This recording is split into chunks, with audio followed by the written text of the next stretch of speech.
Selamat berjumpa kembali para siswa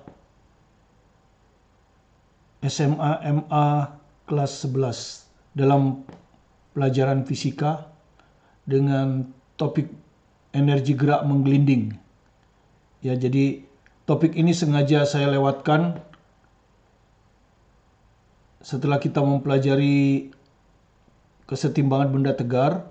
Harusnya ke topik ini, tapi sengaja kita lewatkan kemarin karena kita mengejar topik yang lain ya, sesuai dengan yang sekarang dipelajari di sekolah. Jadi sekarang kita pelajari energi gerak menggelinding ya. Sebelumnya kalau yang baru gabung atau yang belum subscribe, boleh di subscribe. Bagi yang sudah subscribe, cukup di like dan jika perlu diberi komen. Oke, semua teori diambil dari buku yang sangat terinci ini, yaitu buku pelajaran fisika Martin ini, tulisan saya. Ya, jadi Anda lihat ciri dari tulisan buku saya selalu tebal ya. Tebal itu bukan diada-adakan, tapi supaya bahannya komplit. Ini pun masih kurang komplit ya. Karena itu kita perlu buku soal. Ini adalah buku soalnya, tebal juga ya. Walaupun lebih tipis ya, belum terbit ya, mudah-mudahan sebentar lagi terbit. Penuntun belajar fisika yang kelas 10 sudah terbit, kelas 11 mudah-mudahan dalam bulan ini bisa terbit atau minimal bulan depan. Ini seperti sudah kita katakan, teorinya ringkas dan contoh soalnya banyak serta latihannya juga banyak. Jadi kalau Anda merasa kurang dari buku ini contoh soal dan latihannya, Anda bisa miliki buku ini ya. Sehingga dengan memiliki dua buku ini betul-betul akan membuat Anda menjadi master dalam fisika. Saya membantu Anda dengan pembelajaran video ini. Apa itu gerak menggelinding? Ya kan? Gerak menggelinding adalah gerak maju suatu benda. Ya, gerak maju suatu benda terhadap suatu bidang. Ya. Bidangnya bisa bidang datar, bisa bidang miring, ya. Sambil berotasi terhadap porosnya. Ya, seperti ketika Anda naik motor Anda. Ketika Anda naik motor Anda, maka roda motor Anda itu maju.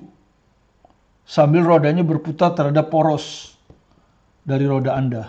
Dan poros itu biasanya ada di pusat massa, ya. Kalau tidak ada keterangan selalu dianggap di pusat massa.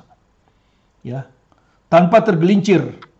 Ya, jadi tanpa tergelincir itu disebut menggelinding. Nah, syarat menggelinding kalau kita cerita kecepatan, karena kalau energi biasanya kita cerita percepatan. Ya, kalau sebelumnya kan kita cerita dinamika ya.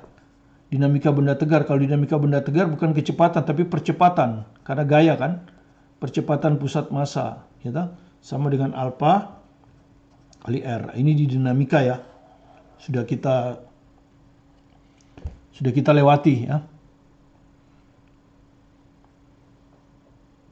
Sedangkan kalau di sini kan kalau energi pasti hubungannya dengan kecepatan. Jadi kecepatan pusat massa sama dengan kecepatan sudut kali jari-jari ya kalau roda.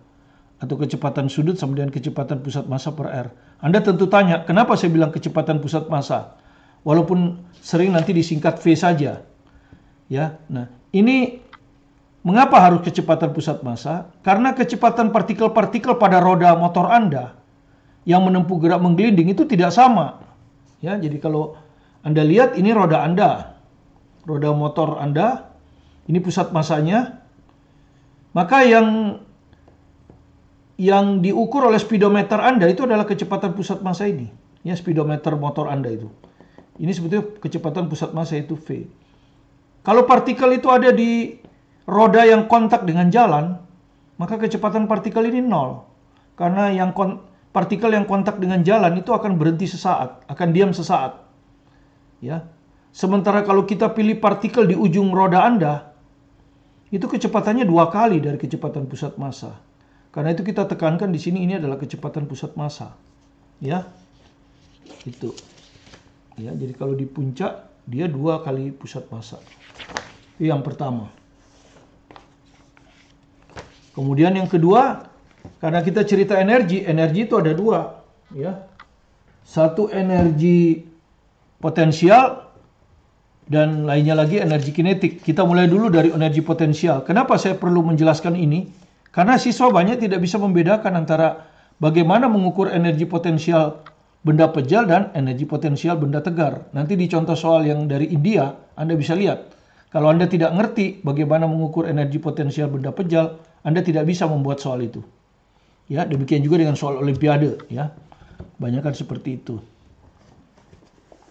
Oke. Energi potensial benda pejal itu selalu dihitung dari pusat masanya. Terhadap acuan tentu, terhadap acuan ya. Ya. Jadi selalu diukur dari pusat masanya. Misalnya Anda punya roda, jalan ini dianggap sebagai acuan jalan. Ya. Maka energi potensialnya tidak nol. Tetapi diukur dari pusat masanya ini, misalnya jari-jari. Jadi energi potensial roda adalah MGH. Hanya ini sama dengan R. Kalau acuannya di jalan ya. Beda dengan partikel. Ya. Kalau partikel kan tidak ada ukurannya. Jadi kalau misalnya mobil, ini kan dianggap partikel ya. Itu di soal sebelumnya kan ya.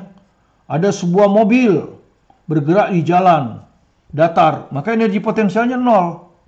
Ya, kenapa? Karena Anda anggap mobil ini sebagai partikel. Partikel jadi hanya diwakili oleh titik. Kalau diwakili oleh titik kan tidak punya ukuran. Jadi dianggap nol ya. Jadi kalau benda tegar nggak boleh. Ya, benda tegar. Ya, benda tegar yang sering kita hubungkan di sini kan hanya bentuk-bentuk simetris. Ya, seperti bola bisa bola pejal, bola berongga, dan silinder. Silinder berongga, silinder tipis, ya, berongga dan sebagainya, seperti cincin. Oke, itu aja ya. Nanti kita akan lihat contoh soalnya. Energi kinetik, benda pejal. Nah, kalau partikel, energi kinetiknya kan cuma ada energi kinetik translasi ya. Translasi itu gerak maju. Ya, energi kinetik translasi. Yaitu setengah M V kuadrat. Nah, di sini kita tulis V pusat massa kuadrat. Ya. Tetapi kalau benda itu menggelinding, selain dia bergerak lurus, dia juga berputar kan? Ya, berputar. Jadi ada energi kinetik rotasi. Analogi. Massa analogi dengan momen inersia ya. Jadi massa analogi dengan momen inersia. Kecepatan translasi pusat massa analogi dengan kecepatan sudut. Ya, jadi rumusnya sama. Dengan hati-hati kecepatan sudutnya kalau dianggap menggelinding tanpa slip adalah kecepatan pusat massa dibagi R. Ya, seperti itu.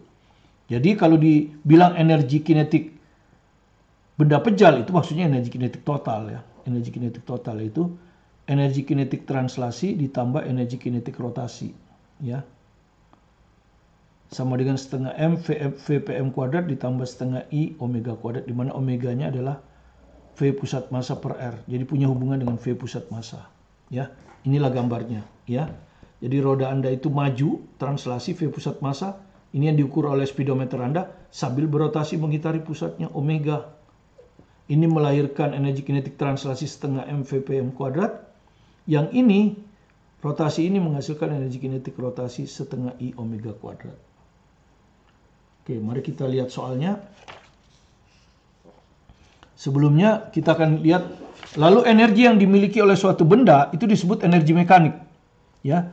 Jadi suatu benda pejal menggelinding itu energi totalnya disebut energi mekanik. Terdiri dari dua, energi potensial dan energi kinetik. Energi potensial diukur dari pusat massa adalah MGH. H ini adalah ketinggian pusat massa terhadap acuan. Ditambah ini tadi sudah energi kinetik, translasi, dan rotasi.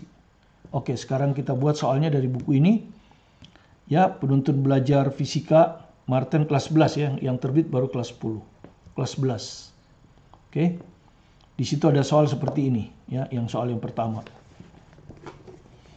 Jadi sebuah silinder pejal momen inersia sama dengan setengah mr kuadrat. Ya. Jadi ini sebetulnya dihafal kan, Anda sudah belajar kemarin momen inersia kan? Ada silinder pejal setengah mr kuadrat, kalau yang sering itu. Kemudian ada bola pejal 2/5 mr kuadrat. Kemudian kalau silinder berongga, ya, mr kuadrat. Kalau bola berongga 2/3 mr kuadrat. Oke. bermassa 8 kg. Ya, jadi kalau kita tulis yang diketahuinya, ya diketahui massa 8 kilogram, menggelinding ya, menggelinding artinya apa? V sama dengan omega kali R, atau omega sama dengan V per R. V ini V pusat massa ya. Pada suatu bidang datar yang kecepatannya, nah ini kecepatan translasi ya, V sama dengan V pusat massa, yang diukur oleh speedometer adalah 15 ms-1. Ditanya energi kinetik total silinder. Tentu energi kinetik total silinder di sini adalah energi kinetik translasi ditambah energi kinetik rotasi. Ya. Ya, sekarang kita hitung. Energi kinetik translasi berapa? Setengah M V kuadrat ya. V-nya V pusat massa sudah tahu ya, ya ini. Rotasinya adalah setengah I omega kuadrat. Iya kan? Omega nggak diketahui ya. Bisa kita hitung V per R ya. Jadi kalau kita hitung setengah MV kuadrat nggak ada masalah karena M-nya diketahui, V-nya diketahui. Yang masalah kan ini ya, momen inersia kita tahu rumusnya apa? 2/5 setengah mr kuadrat ya, silinder pejal. Jadi kita masukkan setengah mr kuadrat. Kemudian yang ini omega kuadrat itu adalah V kuadrat per R kuadrat. Ya, karena omega kan V per R. Jadi kalau omega kuadrat ya V kuadrat per R kuadrat. Kemudian yang sama bisa dicoret. Ini kali ya. R kuadrat bisa dicoret. Nah, begini. Sehingga ini menjadi setengah MV kuadrat. Ya. Ini adalah soal UN 2018 ya. Soal UN 2018. Jadi Anda lihat ya, lebih sederhana. Setengah kali setengah itu seperempat ya. Seperempat MV kuadrat. Nah, kemudian dihitung, kalau ini seperempat, ini 2/4. 2/4 tambah seperempat, 3/4. Nah, jadi secara huruf sebetulnya udah selesai ya. Secara huruf sudah selesai karena massa diketahui, V-nya juga diketahui. Tinggal masukkan angkanya saja. 3/4 harus sistem internasional supaya joule, ini sudah internasional. 8, V-nya juga sudah internasional. 15 kuadrat ya. Jadi Anda tinggal ngitung. Ini seperti biasa dicoret. 2, 15 itu 225 ya. Jadi kalau mau ngitung 3 kali 2 kali 225. Ini dengan ini 3 450, maka hasilnya adalah 1350 joule ya, tanpa kalkulator. Semua bisa dihitung di luar kepala ya. Oke, itu contoh soal yang pertama, aplikasi rumus untuk menghitung energi kinetik total yang terdiri dari energi kinetik translasi dan energi kinetik rotasi. Ya, ini momen inersia ada rumusnya, kemudian omega supaya tidak slip, V per R. Oke, kita terus dengan soal yang kedua. Nah, ini soal olimpiade tingkat kota atau mungkin tingkat sekolah ya, saya nggak tahu. Di sana ada tingkat sekolah juga soalnya. Olimpiade Amerika Fisika tahun 2008 ya. Oke.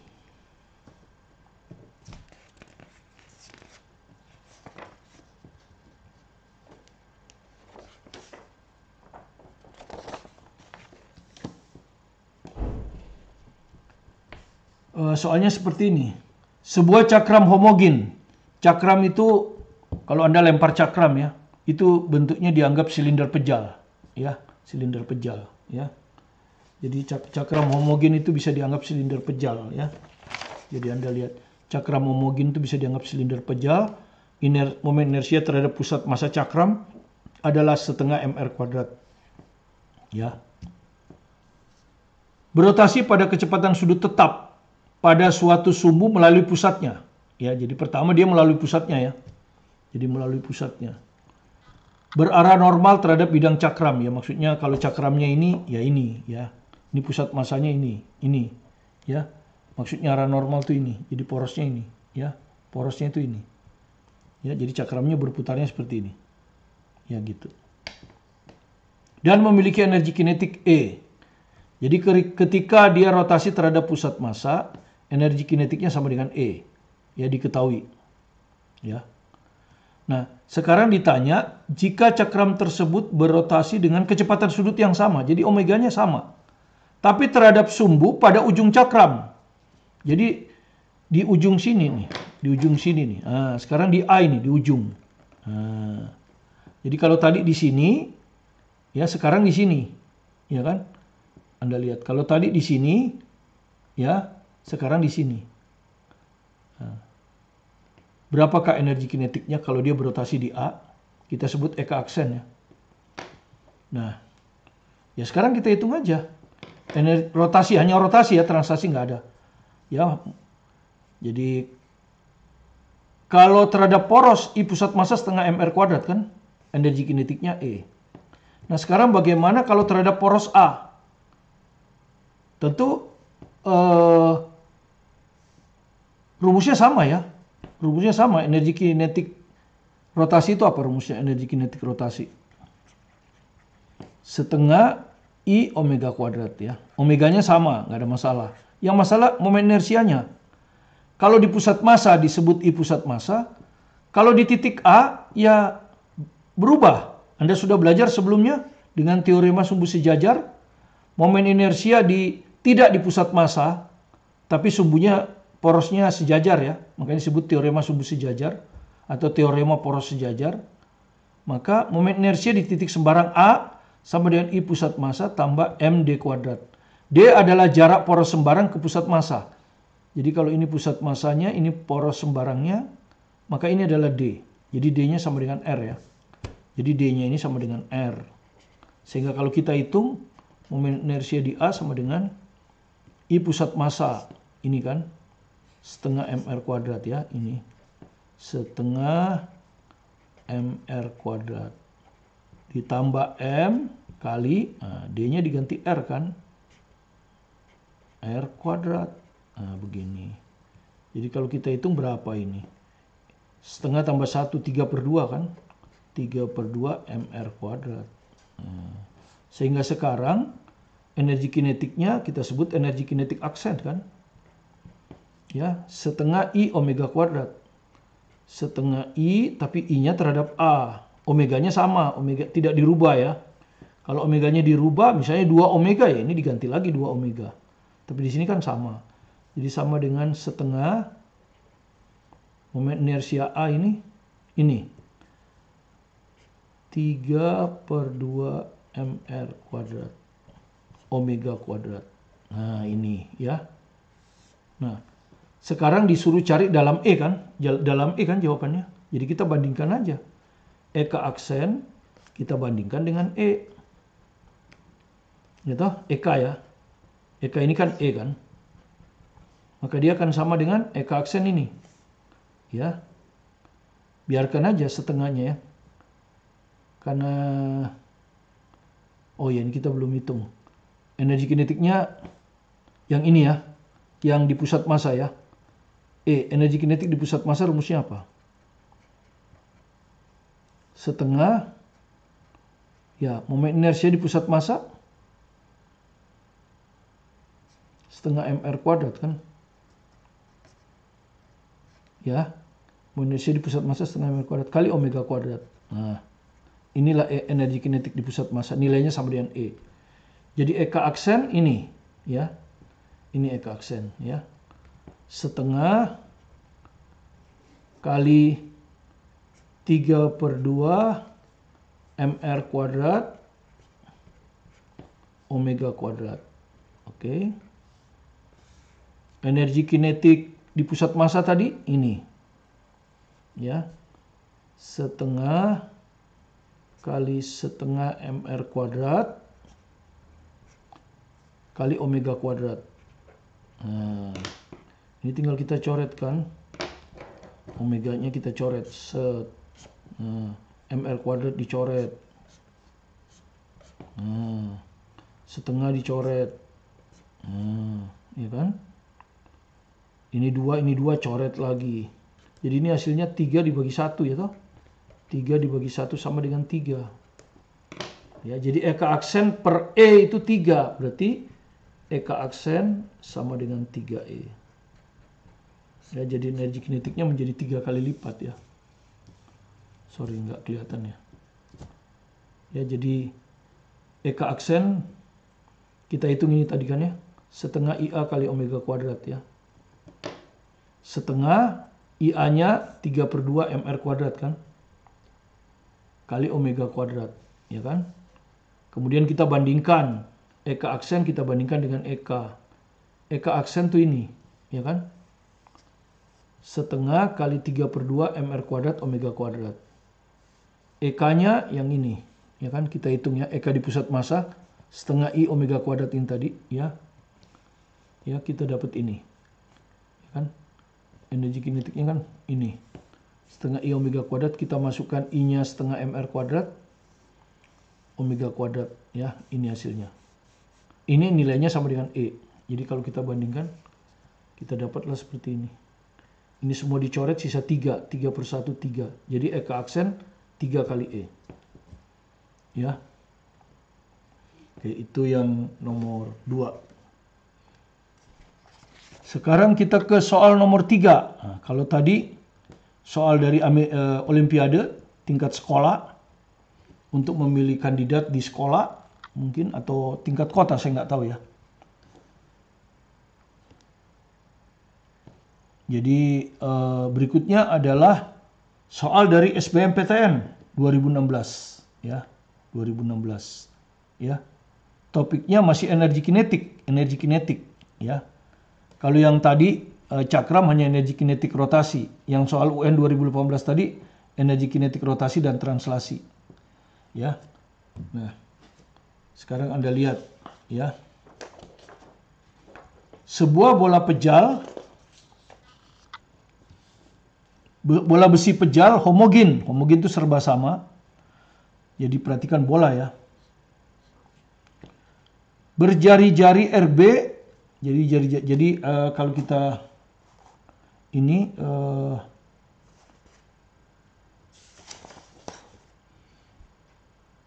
ya, kalau kita kembali di sini ada bola besi ya. Pejal. Kan gitu. Jari-jarinya RB. Ya. Massa jenisnya rho B. Ya. Digelindingkan pada bidang datar dengan kelajuan linear VB. Kelajuan linearnya VB ya. Jadi bolanya seperti ini. Nah, ini pusat massanya digelindingkan di bidang datar seperti ini. Ini VB kan. Nah. Kemudian ini adalah jari-jarinya RB. Ya, ini massa jenis. Massa jenis itu adalah massa benda, ya toh? Massa benda MB dibagi volume. Volume ya, ini bukan kecepatan. Nah, begini. Volume itu apa? Ya, volume itu adalah 4/3. Kalau bola ya, pi R pangkat 3. Nah, bola kan volumenya 4/3 pi R pangkat 3. Itu maksudnya ya, yang pertama itu bola besi pejal. Ya. Jika sebuah bola pejal homogen, nah ini bukan dari besi. Berikutnya ada lagi bola pejal. Ya, tapi dia nggak bilang dari besi. Artinya bahannya berbeda. Berjari-jari RX. Jadi jari-jarinya RX. Sebutlah bola itu bola X gitu ya. Bahannya X. Dengan massa jenis rho X. Nah, massa jenisnya rho X. Gitu. Digelindingkan dengan kelajuan linear VB. Nah, kelajuan linearnya sama. Ya, jadi di sini ada bola. Ya, bola X. Digelindingkan juga. Tapi kecepatan pusat massanya sama ya, jadi ini sama ini. Ya, cuma jari-jarinya beda. Ini RX. Ya, massa jenisnya juga beda ya. Ini tentu massa jenis X akan sama dengan massa gitu. Massa dari X per volume dari X, ya kan? Sama dengan massa dari X per volume dari X adalah 4/3 pi Rx kuadrat. Nah, begini.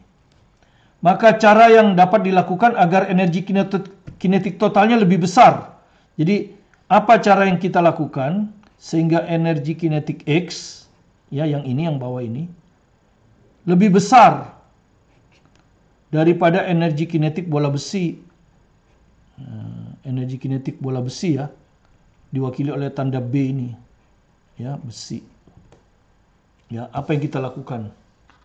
Ya, di sini ada massa jenis dan R-nya. Oke, itu kira-kira soalnya ya. Silakan disimak dulu.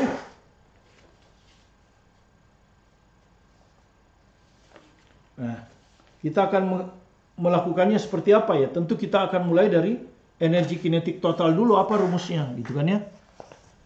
Ya, jadi kita akan di sini dulu ya. Nanti kan hanya membandingkan massa jenis dan jari-jari. Oke.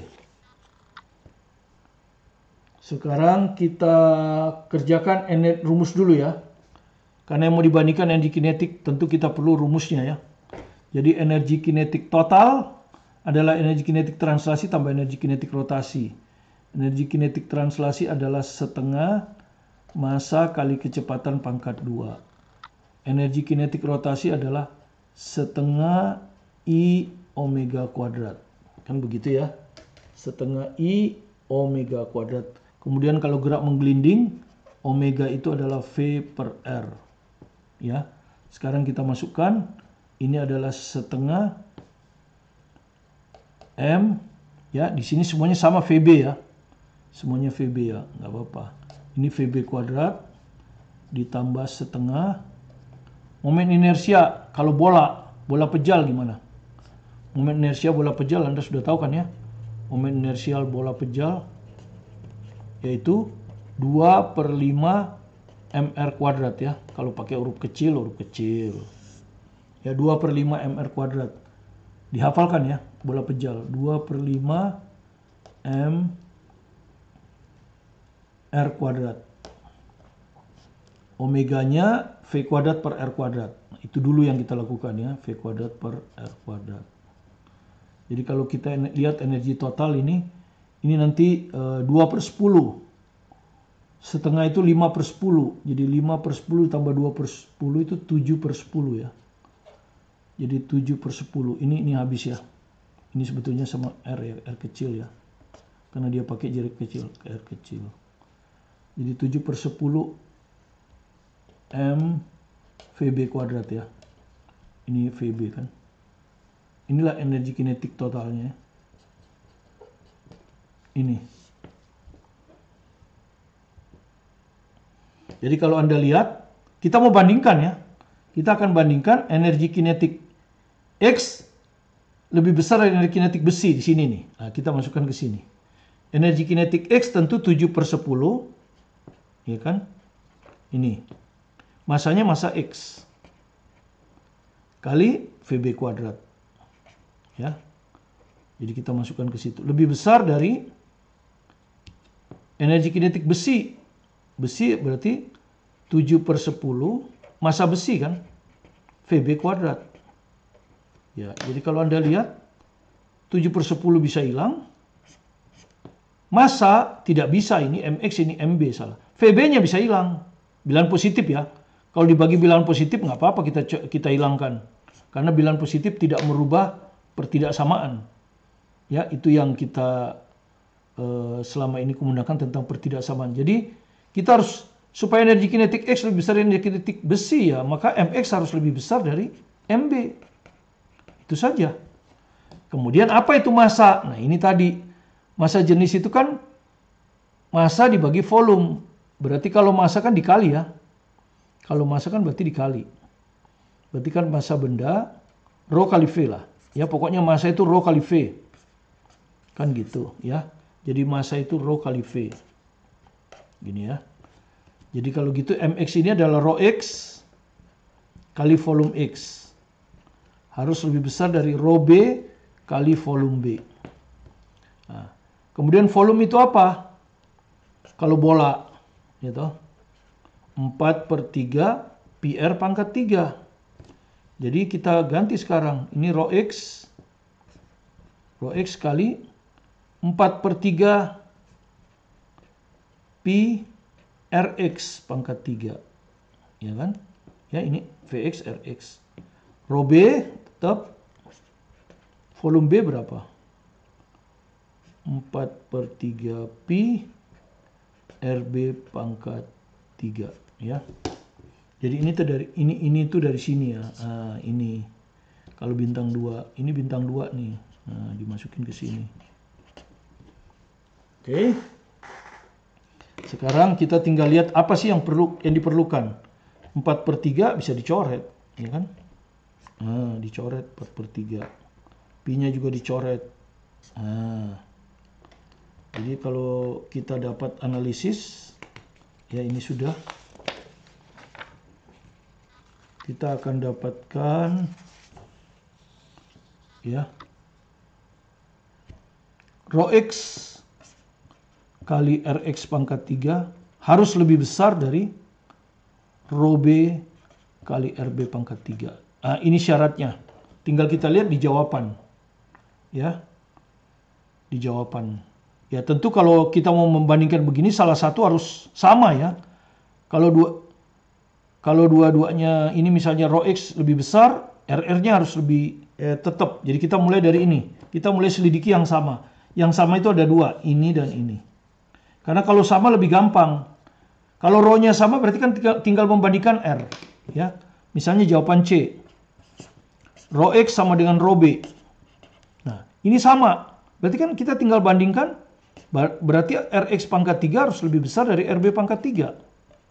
Atau dengan kata lain, Rx lebih besar dari RB. Betul nggak Rx lebih besar dari RB?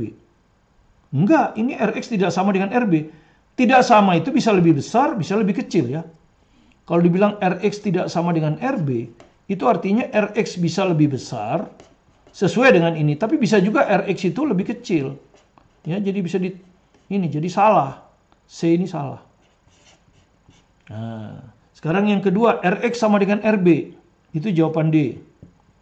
Rx sama dengan RB. Ya. Kalau Rx sama dengan RB, berarti kita tinggal bandingkan Rho X harus lebih besar dari Rho B. Nah, di sini apa? Benar. Rho X lebih besar dari Rho B. Jadi jawabannya B. D. Ya. Kalau yang lain susah. Ya. Karena kalau Rho X lebih kecil Rho B, Rho X lebih kecil Rho B, belum tentu dia bisa lebih besar atau lebih kecil. Karena tergantung dari Rx dan RB. Sementara Rx dan RB kita nggak tahu mana yang lebih besar. Ya, jadi nggak bisa. Seperti itu. Jadi harus dibandingkan yang satu tetap, misalnya Rho-nya sama, atau R-nya yang sama. Kalau Rho-nya yang sama, kita dapat Rx harus lebih besar dari RB. Ya, kenyataannya di sini Rx tidak sama dengan RB, jadi salah. Berikutnya kita coba bagaimana kalau R-nya yang sama. Maka dia hanya benar kalau Rho X lebih besar dari Rho B. Benar. Ya, benar Rho X lebih besar dari Rho B. Ini. Oke, untuk sementara kita hanya membuat 3 contoh ini. Ya, karena supaya waktunya tidak terlalu lama. Tapi kita akan lanjutkan lagi ya. Di part kedua dengan contoh lain lagi. Supaya Anda betul-betul memahami bagaimana membuat soal. Kita sudah membuat soal pertama adalah UN 2018. Soal yang kedua adalah dari Amerika tadi, soal Olimpiade tingkat sekolah. Dan yang ketiga barusan SBMPTN 2016. Ya, kita akan membuat lagi soal yang lain mungkinnya dari UM-UGM. Dan satu lagi dari India yang advance level sebagai perbandingan ya. Terima kasih atas perhatian Anda mengikuti video pembelajaran ini dari awal sampai selesai. Bagi yang belum subscribe atau baru berkunjung, silakan di subscribe kalau Anda merasa ini bermanfaat ya, video ini bermanfaat. Bagi yang sudah subscribe, cukup di like atau kalau mau beri komentar sehingga kami bisa melayani Anda dengan lebih bersemangat, memberikan Anda pembelajaran fisika, matematika, kimia terbaik dari buku terbaik buatan saya yang sudah dipakai referensi di SBMPTN atau UTBK. Ya. Sekali lagi terima kasih. Saya Martin Kanginan, tetap semangat belajar mandiri di rumah.